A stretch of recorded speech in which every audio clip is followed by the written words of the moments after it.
کہ دامان خیال یار چھوٹا جائے ہے مجھ سے، وہ امید کا دامن جو ہے ہاتھ سے بالکل ہی نہ چھوٹ جائے، تو کوئی نہ کوئی نا امیدی سنبھلنے دے مجھے، ہے نا امیدی کیا قیامت ہے، بڑا پیارا مصرع ہے، سنبھلنے دے مجھے ہے نا امیدی کیا قیامت ہے، کہ دامان خیال یار چھوٹا جائے ہے مجھ سے۔ تو نا امیدی بہت بری شے ہے، لا تقنطوا من رحمۃ اللہ۔ اس اعتبار سے جو حالات امیڈیٹلی اس وقت سامنے ہیں اور جو آ رہے ہیں وہ نہایت مایوس کن، نہایت تکلیف دہ، ان میں ضرورت ہے کہ یہ جو ہمارے لیے کچھ امید افزا خبریں اور پیشن گوئیاں ہیں ان کو بڑے پیمانے پر عام کیا جائے، تاکہ لوگ جو ہیں اس کے حوالے سے اپنے حوصلوں کو، اپنے امنگوں کو، ولولوں کو کچھ برقرار رکھ سکیں اور ان میں کچھ کام کرنے کا جذبہ، اس لیے کہ ایسے لوگ کم ہوتے ہیں اور اللہ تعالیٰ سے دعا کرتا ہوں کہ اللہ تعالیٰ مجھے ان میں شامل کر دے، آپ کو بھی شامل کرے۔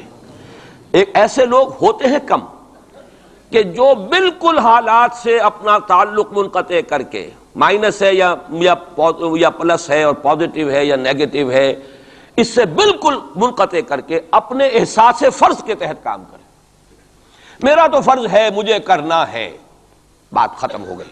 کیا حالات ہیں، کیا امیدیں ہیں، کیا کیلکولیشنز ہیں، کیلکولیٹنگ مائنڈ سے انہیں کوئی سروکار نہیں ہوتا، ہمیں اس سے بحث نہیں، کوئی نتیجہ نکل رہا ہے یا نہیں نکل رہا، یا نکل سکتا ہے یا نہیں نکل سکتا، کوئی امید ہے یا نہیں ہے۔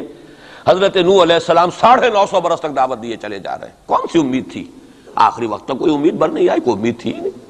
950 برس، کوئی تصور ہم نہیں کر سکتے، دعوت دے رہے ہیں، اس لیے کہ فرض ہے، آپ کے ذمہ ہے، آپ کو تو پہنچانا ہے۔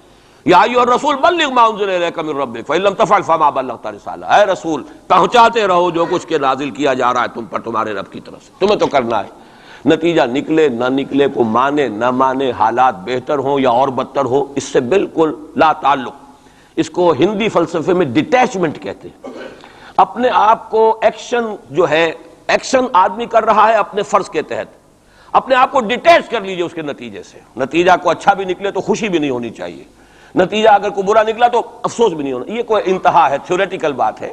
انسانی سطح پر تو یہی ہوگا کہ اچھا نتیجہ نکل رہا ہے تو کچھ نہ کچھ خوشی ہوتی ہے، فرحت ہوتی ہے، اطمینان ہوتا ہے، اور اگر کچھ دوسری صورت ہے تو پھر کچھ نہ کچھ رنج ہوتا ہے، افسوس ہوتا ہے۔ قرآن خود کہتا ہے فَلَعَلَّكَ بَاخِعٌ نَفْسَكَ أَلَّا يَكُونُوا مُؤْمِنِينَ، اے نبی کیا آپ اپنے آپ کو صدمے سے ہلاک کر لیں گے کہ یہ ایمان نہیں لا رہے؟ تو یہ صدمہ ہونا، رنج ہونا، دکھ ہونا، افسوس ہونا، یہ اپنی جگہ پر ہے۔ یا اگر کہیں کوئی کامیابی ہو جائے، حضرت عمر کے ایمان لانے کی خبر آئی تو حضور نے بھی نعرہ تکبیر بلند کیا، اب یہ ایک فوری تاثر ہے، ہونا چاہیے۔ آپ کو کسی چیونٹی نے کاٹا ہے کہیں سے تو فوراً ہاتھ آپ کا جو ہے وہ جنبش کھائے گا، یہ ریفلیکس ایکشن ہے، یہ ہوگا۔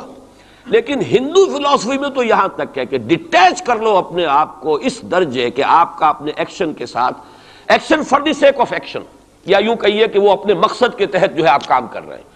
باقی یہ کہ کیا نتیجہ نکلتا ہے نہیں نکلتا ہے، امید افزا ہے یا مایوس کو، بالکل چھوڑ دیجیے۔ بہرحال اس کی ضرورت ہے، لیکن ایسے لوگ جیسا کہ میں نے عرض کیا ہوتے کم۔ اکثریت لوگوں کی ایسی ہوگی کہ جو کچھ نظر آتا ہو تو کچھ کام کرتے ہیں، کچھ حوصلہ بڑھتا ہے، پھر کچھ اور ہمت جو ہے بنتی ہے۔ اس حوالے سے میں کہتا ہوں کہ چونکہ جو موجودہ حالات ہیں اور مستقبل قریب میں جو حالات آ رہے ہیں وہ سخت مایوس کن ہیں، انہی کا بعد میں تذکرہ کروں گا۔ لیکن اس وقت جو ہے اگر ہم ان حدیثوں کو سامنے رکھیں گے کہ پہلی بات یہ کہ اس دنیا پر، پورے کرۂ ارضی پر دین کا غلبہ ہو کر رہے گا، دین حق اسی طرح نافذ ہوگا جیسے کہ حضور کے ہاتھوں نافذ ہوا ہے جزیرہ نما عرب۔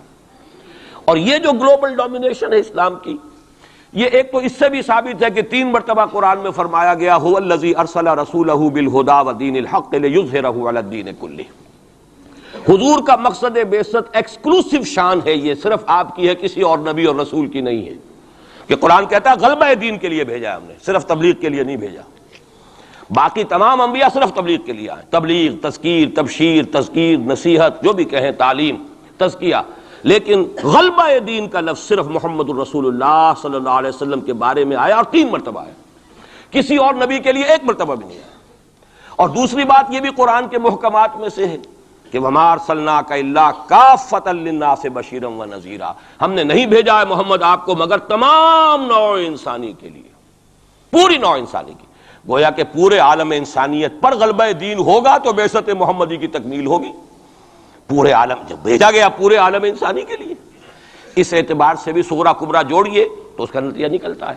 باقی یہ کہ حضور نے وضاحت کے ساتھ وہ احادیث جو ہیں جیسے میں نے عرض کیا، میں نے بارہا آپ کو سنائی ہے، حضور نے 5 دور گنوائے ہیں: دور نبوت، دور خلافت علی منہاج النبوہ، حدیث کا ٹیکسٹ میں بیان نہیں کر رہا وقت کی کمی کی وجہ سے.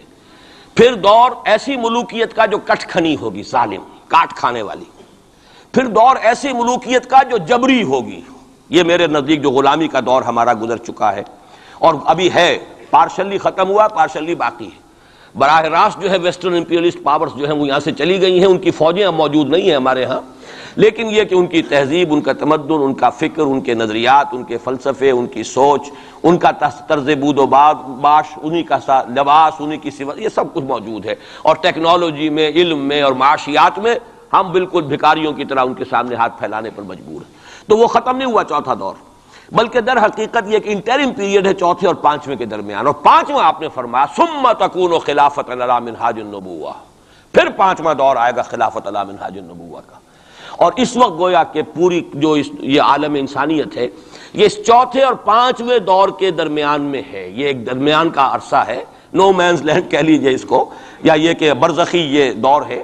وہ جو دور تھا امپیریلزم کا، مغربی امپیریلزم، غیر مسلموں کی ہم پر حکومت، ملکن جبرین، اور وہ خلافت علی منہاج النبوہ.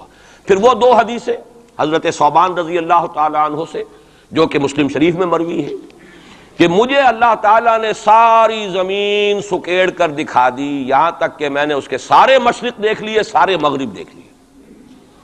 وَإِنَّ أُمَّتِي سَيَبْلُغُ مُلْكُهَا مَا زُوِيَ لِي مِنْهَا، اور سن لو کہ میری امت کی حکومت ان تمام علاقوں پر قائم ہو کر رہے گی جو مجھے سکیڑ کر دکھا دیے گئے. اب اس کے بعد مجھے تو کوئی شک ہے نہیں، صحیح ہے میں سے ہے روایت، صحیح مسلم.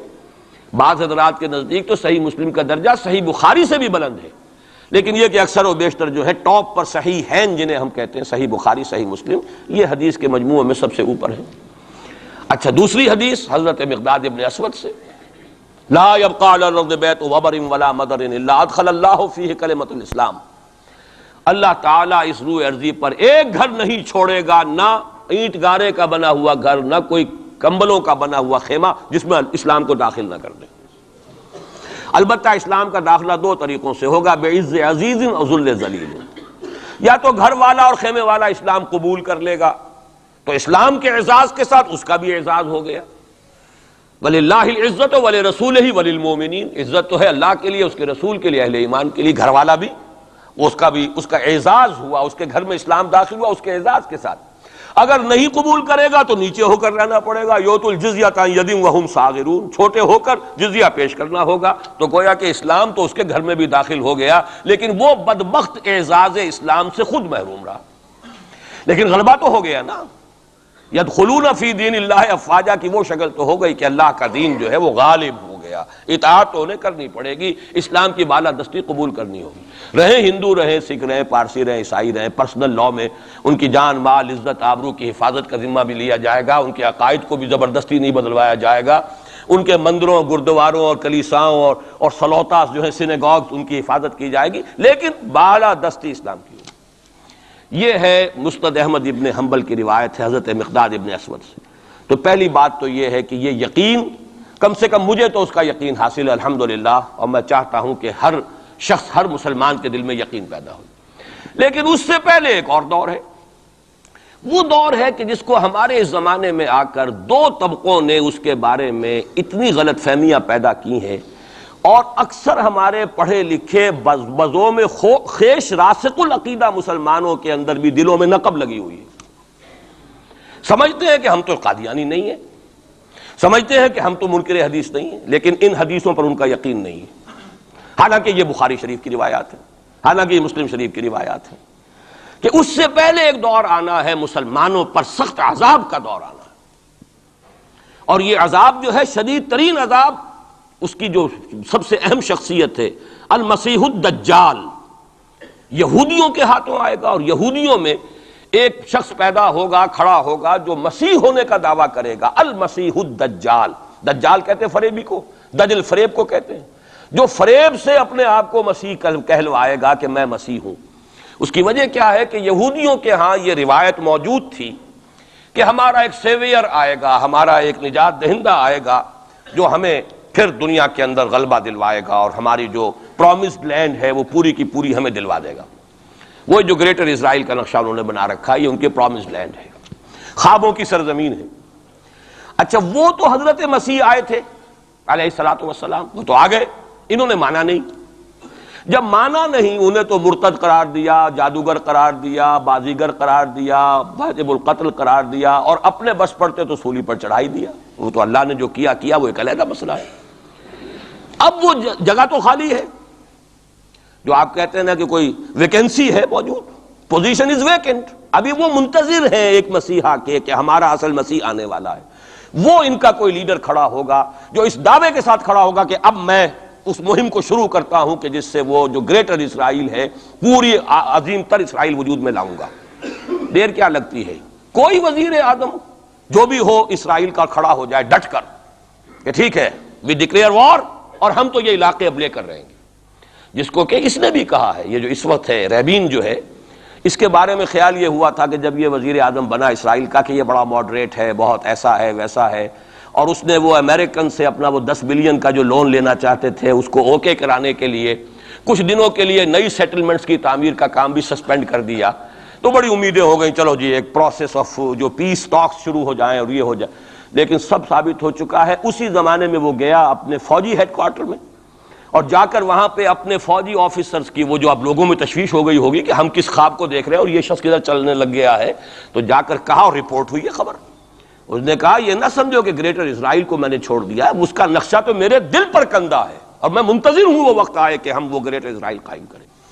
کوئی شخص کھڑا ہو جائے گا، اس کے لیے وہ ڈکلیئر کر دے گا، کوئی شکلیں اور کوئی سچویشن ہو سکتی ہے۔ اور اس اعتبار سے نوٹ کیجئے کہ یہ بابری مسجد کی شہادت کے بارے میں یہ صحیح بات کہی جا رہی ہے کہ یہ در حقیقت ایک فیلر ہے، ہنود اور یہود کے جو گٹھ جوڑ ہے۔ یہ میں آپ کو پہلے بتا چکا ہوں کہ یہ جو وہاں کا ہندو فنڈامنٹلسٹ ہے ہندوستان کا، باقاعدہ وفد گئے اسپین، یہ معلوم کرنے کے لیے کہ اسپین میں مسلمانوں کو جو ایکسٹرمینیٹ کیا تھا کس طریقے سے کیا تھا۔ باقاعدہ یہ تو ریسرچ کرتے ہیں، محنتیں کرتے ہیں، اور بہت ہی مستقل مزاجی کے ساتھ کام کرتے ہیں، انہوں نے تو باقاعدہ اس کا بھی جائزہ لیا ہوا ہے۔ پھر اسرائیل کے ساتھ جو ہم کے کانٹیکٹ ہو رہے ہیں، اور ابھی جو اسرائیل کا وزیر اعظم وہاں پہ آنے والا تھا، وہ وزیر خارجہ غالباً کسی وجہ سے ابھی جو صورت ہو گئی ہے اس کو ملتوی کیا ہے، تو یہ در حقیقت یہ دیکھنا ہے کہ مسلمانوں کے اندر جان ہے تو کتنی۔ یہ فیلرز پھینکے جایا کرتے ہیں، اندازہ ہو جائے کتنا ری ایکشن ہے۔ وہ ری ایکشن جتنا کچھ تھا ہو لیا، اور ہمارا ری ایکشن ہونا کیا ہے؟ اس سے پہلے جب مسجد اقصیٰ کے ساتھ جو بھی بے حرمتی ہوئی اور جب یروشلم گیا ہے، کتنا کوئی رونا پیٹنا ایک دفعہ تو پورے عالم اسلام میں ہو گیا تھا۔ اب کہاں ہے وہ رونا پیٹنا؟ اب تو ریکنسائل کیے بیٹھے، اب تو وہی عرب ممالک ایک ٹیبل پر جا کر میڈرڈ میں تو بیٹھ آئے نا آخر اسرائیل کے ساتھ، اور اب مسلسل گفتگویں واشنگٹن میں جو ہے، پہلا round, second round, third round, کبھی تو اس کے ساتھ ایک میز پر بیٹھنا گوارا نہیں تھا، اس کو ریکگنائز کرنے کا کوئی سوال نہیں تھا، اب اس کی باتیں بھی ہو رہی ہیں۔ تو معلوم ہوتا ہے کہ یہ سارے جو ہیں حالات، یہ کوئی ایسی باتیں نہیں ہیں، کوئی فیری ٹیلز ہوں، یہ کوئی پریوں کی کہانیاں ہوں جو آنے والی ہیں کیسے ہم مان لیں۔ یہ صحیح عقیدہ اسلامی ہے، ازروع احادیث حضرت مسیح علیہ السلام زندہ آسمان پر اٹھائے گئے، اور وہی حضرت مسیح علیہ السلام دوبارہ آئیں گے، اور یہودیوں کا آخری قلع قمع انہی کے ہاتھوں ہوگا۔ اور یہ در حقیقت قرآن مجید کا جو فلسفہ ہے انبیاء اور رسل کے بارے میں، اس کے عین مطابق ہے۔ جس قوم کی طرف کوئی رسول بھیج دیا جاتا تھا، وہ قوم جب رد کر دیتی تھی رسول کی دعوت کو، اتمام حجت کر دیا رسول نے، 950 برس تک دعوت دی، قوم نے رد کر دیا۔ یا حضرت ہود نے کتنے عرصے دعوت دی اس کی وضاحت نہیں ہے، طویل عرصے تک دی، قوم نے رد کر دیا۔ حضرت صالح نے کتنے عرصے دعوت دی، قوم نے رد کر دیا۔ پھر کیا ہوتا تھا؟ اس قوم کو ہلاک کر دیا جاتا تھا، ختم کر دیا جاتا تھا، پھر اس کا نام و نشان نہیں چھوڑا جاتا تھا۔ فَقُطِعَ دَابِرُ الْقَوْمِ الَّذِينَ ظَلَمُوا، جڑ کاٹ دی جاتی تھی اس ظالم قوم کی۔ لا یرا الا مساکنہم، اب ان کے صرف مسکن نظر آتے تھے، وہ رہنے والے نظر نہیں آتے تھے۔ چلے جائیے قرطبہ میں دیکھ لیجئے، اور غرناطہ میں جا کر محل دیکھ لیجئے الحمرا، لیکن جو لوگ یہاں کبھی آباد تھے ان کا نام و نشان بھی نہیں ہے۔ یہ تو اب جو آثار قدیمہ ہیں، سیریں کر لیجئے جا کر، مسجد قرطبہ بھی ہے، سیر کر لیجئے۔ وہ تو اقبال کو تو خیر کوئی اجازت بھی مل گئی تھی نماز پڑھنے کی خاص کوئی، ورنہ وہاں پر تو اس کا بھی امکان نہیں ہے۔ اس کے ہارٹ میں جو ہے وہ چیپل موجود ہے، چرچ موجود ہے۔ بہرحال یہ سارے جو معاملات ہیں جان لیجئے اچھی طریقے سے کہ یہ واقعات جن کی خبریں دی گئی ہیں، یہ بالکل اس کے مطابق حالات کا جو ہے نقشہ بیٹھتا چلا جا رہا ہے۔ کوئی یہودی لیڈر کھڑا ہوگا اور وہ مسیح کا دعویٰ کرے گا، میں ہوں مسیح، چاہے وہ خود بھی جانتا ہو کہ میں جھوٹ بول رہا ہوں، اور جانتا ہوگا کہ جھوٹ بول رہا ہوں، لیکن یہ کہ تمام اس یہودیوں کو جمع کرنے کے لیے لازم ہوگا کہ وہ دعویٰ کریں. اس لیے کہ اب بھی موجود ہے جو لوگ جانتے ہیں